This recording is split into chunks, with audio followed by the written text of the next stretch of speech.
Okay, I think we stopped here in this slide. So we now go to the second or to the last topics, last topics, last subtopics in organizing.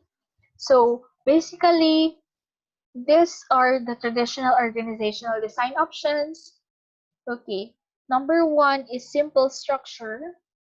Okay, a simple structure is composed of the following characteristics. It has low departmentalization, wide spans of control, authority centralized in a single person, and little formalization. So, ano ang strengths niya? Its strengths are, number one is flexibility, kasi nga simple lang siya. Speed, speed, especially in communication, and low cost to maintain. Okay. So as the structure organization grows, the structure tends to become more specialized and formalized. So when contingency factors favor a bureaucratic or mechanistic design, one of two options is likely to be used. So pwede natin gamitin ang functional departmentalization into functional structure.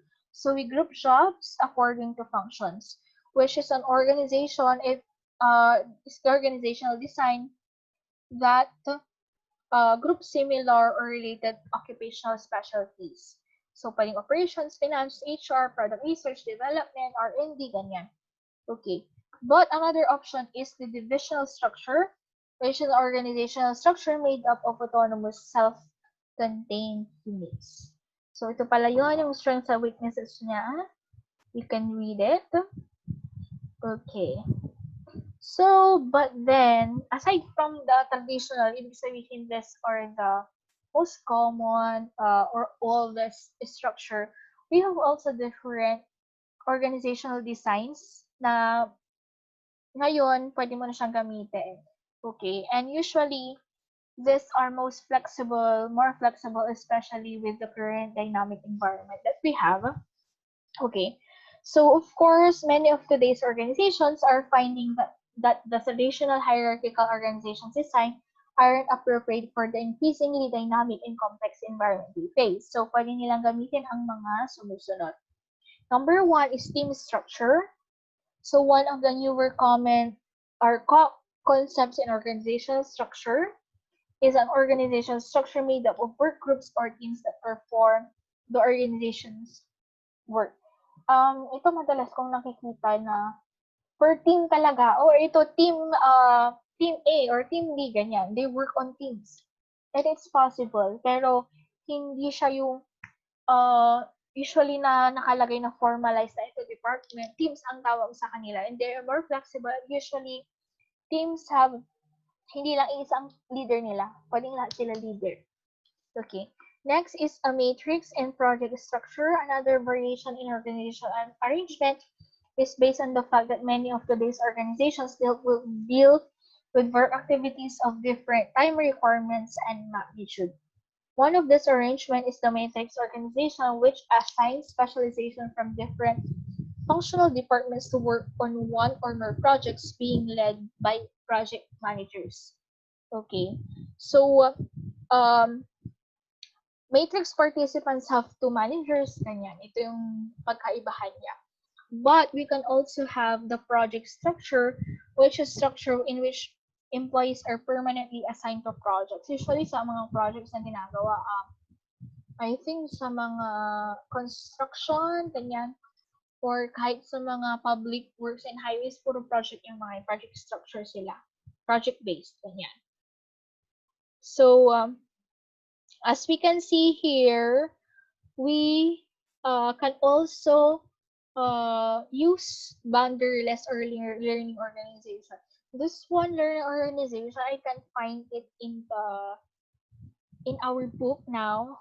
I think this is an old concept kasi this slide is from I think 2009 book, but it's a structure that supports organization's capacity to continuously adapt and charge. I think the following structures are embedded na yung learning organization here. So, the next contemporary organizational design is boundaryless. Okay, boundaryless. So wala siyang boundary. So it is a flexible, unstructured organizational design. Okay. It is an organizational design that is not an organizational structure, that have no organizational structure to be exact.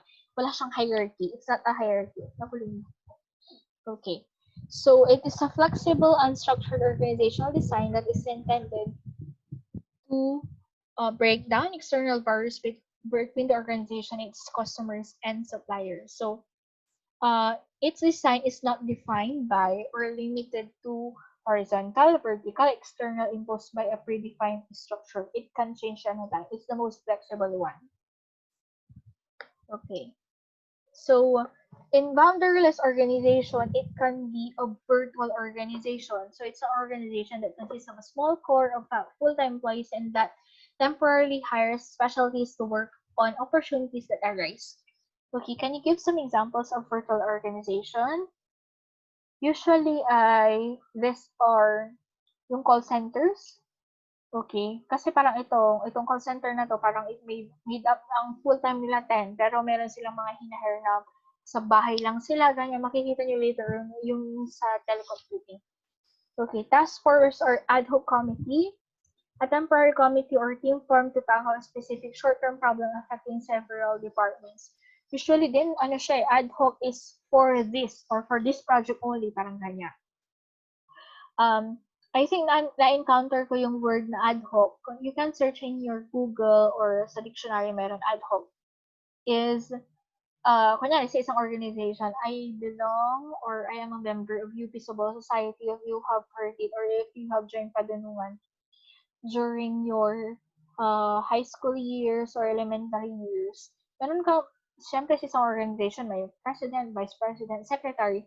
Pero for padunungan, meron kaming mga ad hoc committee for that event. For example, for this event, ikaw ang head ng registration, head ng backdrop, head ng awards, ganun. For that specific event only. Yun yung ibig sabihin nun.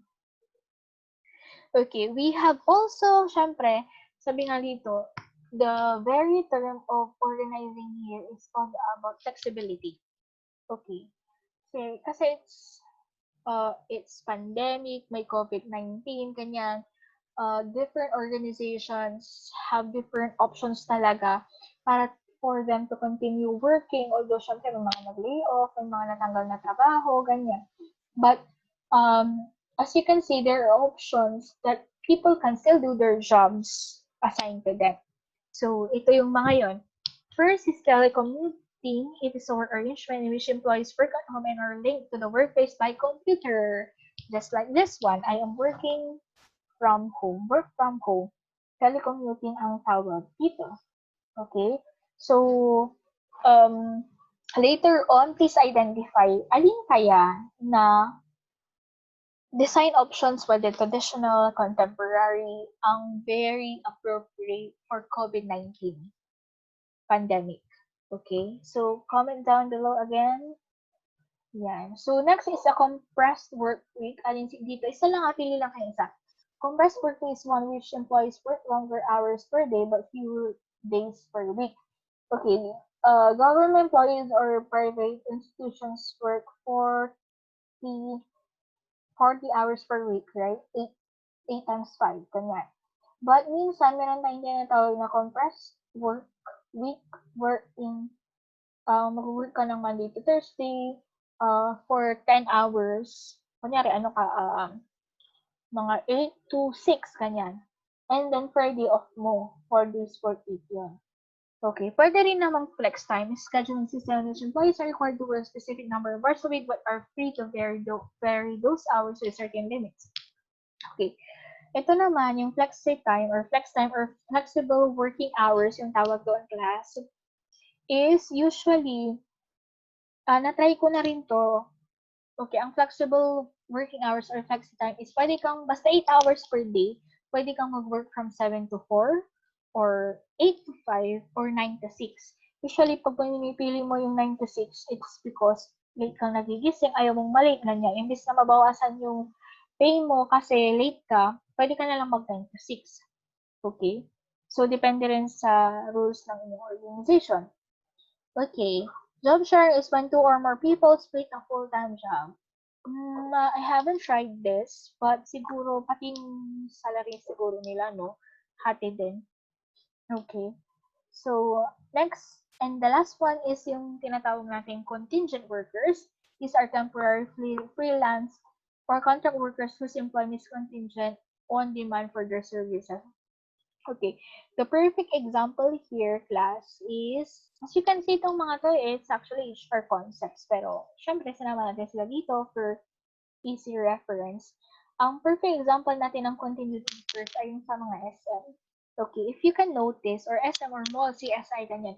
If you can notice, may mga additional workers sila na hinahire during 3-day sale or during their anniversary sale, wherein it is expected that many people will shop.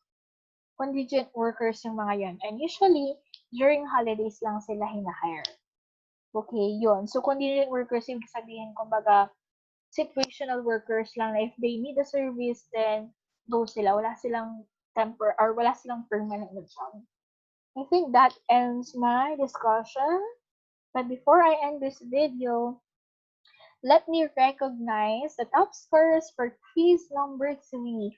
I will be recognizing just the top scorers na nakakuha ng 14 to 16 because it's too many. Para at least, di ba, well recognized. Unlike in last time na marami. Okay. So, for 1 BSBA, I think, ipin ko na lang siguro, remind me, okay, na this one kasi, I've noticed na section A at B ay mataas ang kanilang average score, I think 12 point something. So, congratulations sa 1 BSBA. Halata naman sa top scores, marami. But let me read the people who got the perfect score of 15. Meron din 16 actually sa ibang section. Si Norman Joe, si Jove, si Jazel, Sophia, Mary Ann, Reynalyn, Suzette, Desiree Kyle, and Prince Fernando. Yes, congratulations guys. And so of course, yung mga nakakuha ng 14, andito rin sa ating list. Okay. For BS Baby naman, congratulate natin si Mayan. Nakuha siya ng 16. Wow, sobra-sobra pa. Ang nakakuha naman ng 15 ay sina Ivy, Jovelyn, Frederick, Raquel, Jolly, Gary, and si Chanel Ann. Congratulations, guys! I'm so proud of you. And congrats din sa mga nakakuha ng 14. Of course, andito rin ang top scores ng BS Daisy, si Angela Joyce, or si AJ got 16. Meron din tayong tatlong nakakuha ng 15, si Camille, si Sheena, and si Sunshine. Yay! Congratulations! And lastly, ang ating top scorers for PS Baby. Well, meron din naka-perfect si Shimaya. Hindi ko na-bold yung pangalan niya. So, Shimaya, congratulations. Nakakuha ka ng 16. The other students na nakakuha ng 15 ay si Carl James, Bernadette, at si Harrison. Thank you, guys. Congratulations. Thank you for the effort. Sana sa susunod din, marami nang maka-perfect.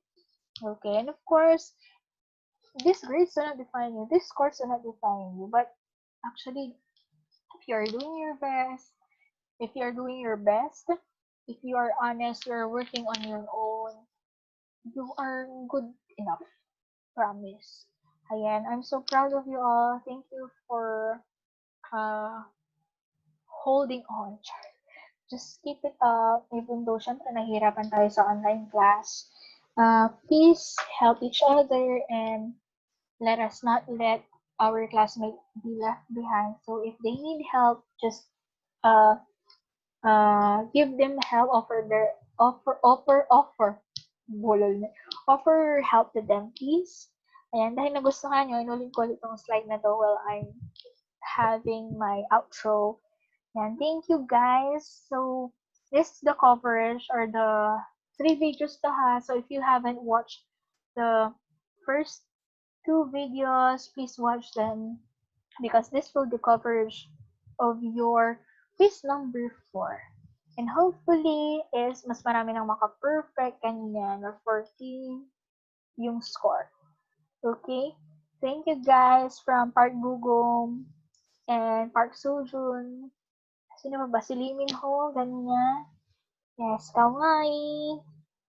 Fighting guys, kaya natin to. Bye-bye.